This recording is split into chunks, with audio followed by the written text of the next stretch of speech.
All right, we're going to begin the demonstration for white bean cassoulet soup from Meal Makeover Mom's Cookbook. And that's the cover of that cookbook. Most of the recipes this semester will be from this book. So let's get started with our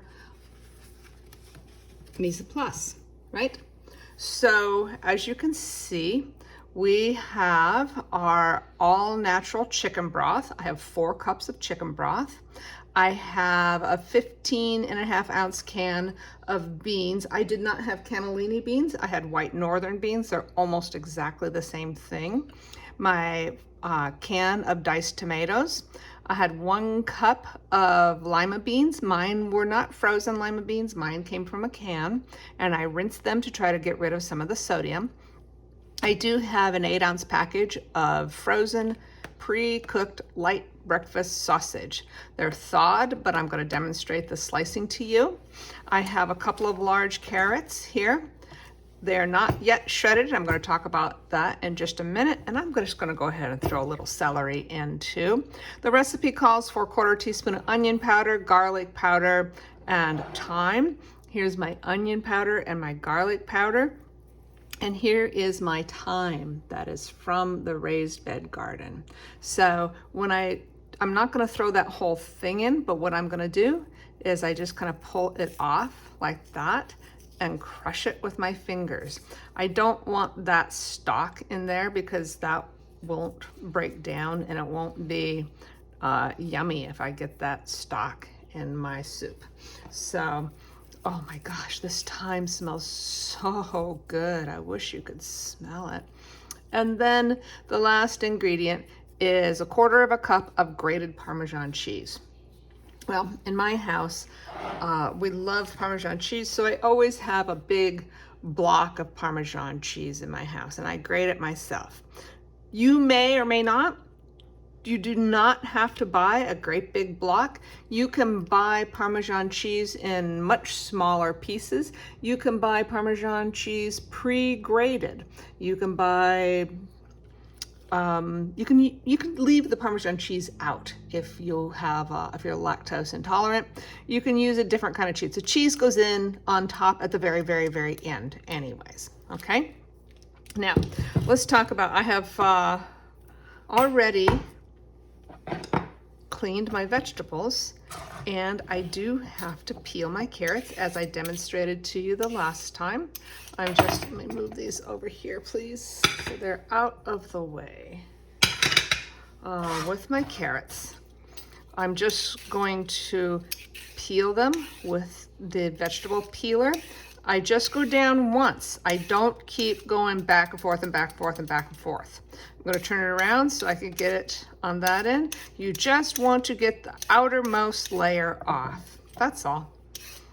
Only because sometimes that outermost layer has a real earthy taste to it. There's some recipes where it won't look very pretty if you leave that outermost layer on. If you decided and you forgot and you just grated these carrots, you know, that'd be okay too.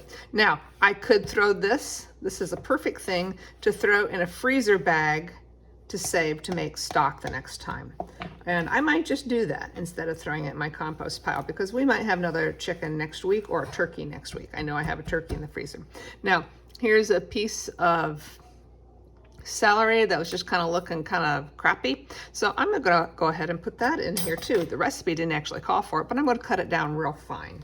And when I do that, I'm gonna talk about this. I'm gonna cut the top end off and the bottom end off. I'm gonna put that over there with that stuff that I'm gonna throw in a plastic bag to make stock the next time. I'm gonna go ahead and cut this down the middle because I want these to be real small pieces for this soup. And do you remember, you're going to have your hand shaped like a claw, right? And I always have part of my knife touching the board at all times. In other words, I'm not going like this, right? Now, the recipe actually calls for shredded carrots. So if you buy the carrots pre-shredded, yippee for you. You can buy them that way. That's a great idea. But I'm going to tell you something about using carrots and using this. So this is a box grater, right? Because it's kind of shaped like a box. And you would use these big holes and you would go down like this. I'm going to tell you what, I hate shredding carrots. I do, just because it's inconvenient, they're hard. If you've got a food processor, it makes super easy work of this, but I'm not going to demonstrate it in the food processor because I don't know whether or not you have one or not. I'm just going to chop my carrots. I'm going to save that for what? It's the same thing I'm going to save that for. You know what I'm going to save it for? Cut it in half. Cut it in half. I get the knife started. I take my hands out of the way. Remember, you're not going to cut yourself. Get it started, press down. Just get it started, press down. Okay.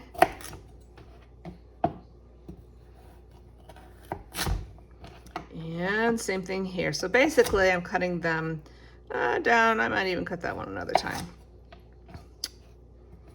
And then before I chop these carrots all up, I'm going to talk about another one of my ingredients. And this one, I don't really have to cut it in half, but I don't like working with it when it's wobbly. So I'm going to get it started, then take my fingers away, cut it down, get it started, cut down. Okay. So there's one other ingredient here that you do need to cut. Let's set these aside for just a minute. And that is these little sausages, right? So I have these been sitting on my kitchen counter here for about, I don't know, 30 minutes or so. These are already pre-cooked. I normally don't use this kind of product. This recipe is about the only thing that I use it for, and it really works well for this particular recipe. The thing that I don't like about the sausages is the fact that they do have a little bit of saturated fat and they do have sodium. I don't know if you can see that, 17% sodium.